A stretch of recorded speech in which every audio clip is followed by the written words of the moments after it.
Okay, good evening. Welcome to the study meeting of the Livonia City Council for January 18 of 2023. This evening's meeting will begin with Mr. Donovic offering and leading us in the Pledge of Allegiance. Please stand. Pledge allegiance to the flag of the United States of America and to the republic for which it stands, one nation, under God, indivisible, with liberty and justice for all.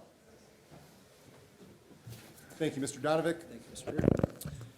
This meeting will set the agenda for the 1961st regular meeting of the Livonia City Council, which will take place on Monday, January 30th of 2023. This is a study meeting. Tonight, there will be motions offered.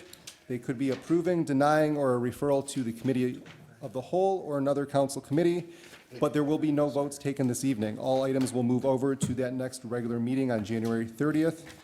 We will start the meeting tonight by offering an opportunity for the public to address the council. Is there anybody in the audience who would like to address the council? Good evening. Before you start, we've set aside 30 minutes for public comments. You will have 3 minutes to address the council. Is the clock working? No. The clock is not working? Mr. McCullough will keep the time. Okay. Good evening. Tell me your name and address, sir. Good evening, President Jolly. My name's Steve Johnson, and from Sunset Street in Livonia.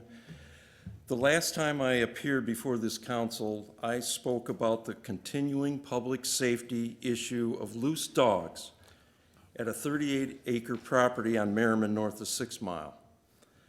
Although we have a fairly new amended leash law, the problem still exists. What makes this area dangerous to the public is it is situated next to Coolidge Elementary School, as well as a woods where the children often play. A professional dog trainer named Big Chuck McBride appeared before council via Zoom and met Councilman McCullough. After seeing the videos I shared with this council, he stated, "It's not a matter of if something bad is going to happen, it's a matter of when." One of the sharpest legal minds I know, aside from our own Mr. Bernier, is my brother W.A., who attended law school in Nebraska. And I asked W.A., when someone gets hurt on that property, who will be liable? Will it be the dog owner? Will it be Livonia Public Schools? Will it be the city of Livonia? And W.A. told me it's going to be all of it. Everyone's going to be liable because the city has been informed about this. I've reached out to council people that are head of committees here, and I've asked them to help me in this effort to move this thing forward. If we got to go after Livonia Public Schools or the church for that matter, there's supposed to be equal justice under the law. We don't want to have to act after a tragedy occurs. We've had a citizen in Livonia a couple of years ago who was killed by loose dogs. We all remember the little girl in Detroit who was mauled to death by loose dogs. We've got to get a handle on this. And I've asked, like I say, I've asked a few council people to help me. I haven't heard back from you yet. I'm waiting for your responses. Some of you have young children yourself. You should be very aware of the dangers that dogs pose against small children, especially. So 15 seconds. I come here because those small children are precious lives to me. And loose dogs and children do not mix, okay? That's it. Thank you so much. Thank you very much. Is there anybody else who would like to address the council at this time? I see nobody approaching the podium. We will close public comment. Are there any announcements from the council? Ms. McIntyre? I didn't do this at the regular meeting because I was chairing it, and I did want to pass the gavel at the end of the meeting. And I know I cannot ask for a resolution in this meeting, but audience communication at the last meeting, we heard from the Reggio family whose daughter Roxanne is not able to get transportation from their home in Livonia to St. Mike's, where there's a satellite living and learning enrichment center. And under our transportation program, those services are indicated that they're provided. So I'm going to ask at the next regular meeting, I'm going to offer a resolution that we put this item into families, I think it's seniors, families, and education. And the reason I'm asking, I'm going to ask for it to go into seniors is because that is where the transportation program resides. So I just wanted to address that. Thank you. Thank you. Anybody else from the council? I see none. I'll just take a moment here. I will thank Ms. McIntyre for running the regular meeting that preceded this one. I was at my daughter's band concert over at Riley, and priorities are priorities. I'm not going to miss my daughter's event for anything. So thank you for filling in. I appreciate it. With that being said, we will start with new business. Item number 1, a request for authorization to increase rates for the Livonia Public Library for the meeting room at the Bennett Civic Center Library.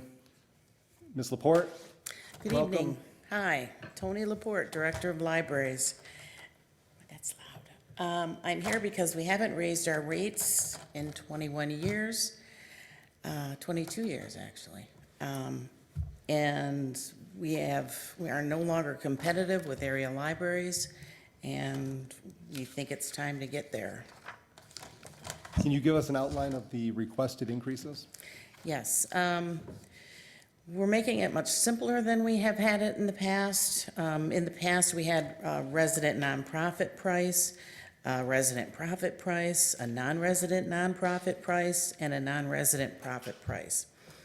We are making it simpler. We're going to have a resident price of $20 per hour with a 2-hour minimum rental for the meeting rooms, and $100 per hour with a 2-hour minimum rental for the auditorium. And for non-residents, it will be $40 an hour for a 2-hour minimum rental. And for the auditorium, it will be $200 per hour. Okay, thank you. Are there any comments from the council? Mr. Barr? I've reviewed the information that was provided to us in advance. Thanks, Mrs. Support, for your report tonight. It all seems to make sense to me. I'll offer approving for consent if there's no objection. We have an approving for consent. Is there any audience comments? I see none. Thank you, Ms. Laporte.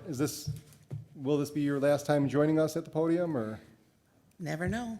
I could be back, I'm not sure. Well, It's very All right. cryptic. I do have a lot of items on my. she's recently announced her retirement, so we are proud of her, and we will miss you if we don't get another chance to say thank you. But Thank you very much. Okay, night. we have an approving for consent from Mr. Barr. Number 2 is a request for council to set a date for the purpose of adopting a resolution placing special assessments upon the referenced properties whose owners have not paid charges connected with the 2022 sidewalk program, contract 22G, single lot assessments from the engineering division regarding the same, and noting council resolution 118-22. Mr. Zalinsik? Again, Council President, just a housekeeping issue. Bills will go out in usually March, and then obviously you want to make sure that we have everything in order with the Treasurer's Office in case there's special cases, and make sure that those assessments are paid properly. Thank you. Thank you. Mr. Donovic? Thank you, Mr. President. It seems all pretty standard. The city comes out and fixes sidewalks, and for the residents that don't pay for it, now they're going to receive those charges for it. So I'd like to offer an approving and consent. There's no objection from my colleagues. Okay, I see none from the council. Any audience comments on item number 2? I see none. We'll move on to item number 3, a request to approve the proposed 2023 sidewalk repair program, again from the engineering division, to include approximately 422 scattered locations throughout the city, as well as 128 locations in section 1 through 6 that were identified by Spalding D. Decker as having a 2-inch or greater vertical separation. And this notes Council Resolution 784-82, which is, I think, the oldest one that I've read off. Mr. Zalinsik? Again, every year we put together a list of locations, addresses that need to have sidewalk assessments in case somebody moves, passes away, or changes ownership. So that way, when the bill comes or title companies look for information about that they are covered. Again, we work with the assessor's office, so again, this is the formality start of identifying locations, then we'll go out for, work with a bids or contractor to provide those prices, and a letter goes out to those affected residents for unit prices, and the work is done in the summer, and the bill would be sent out to them in the following March of 2024. Thank you, sir. Council? Mr. McCullough? I'll offer an approving for consent. Any audience comments on item number 3? I see none. We have an approving for consent from McCullough. That concludes the scheduled agenda for this evening, only 3 items. We will go back to audience communication. Is there any audience comments at this time? I see none. Any closing comments from the council? I see none. I will note that we are all here with the exception of Ms. Toy, who's feeling under the weather. And with that, I'll say good night, Livonia. 37.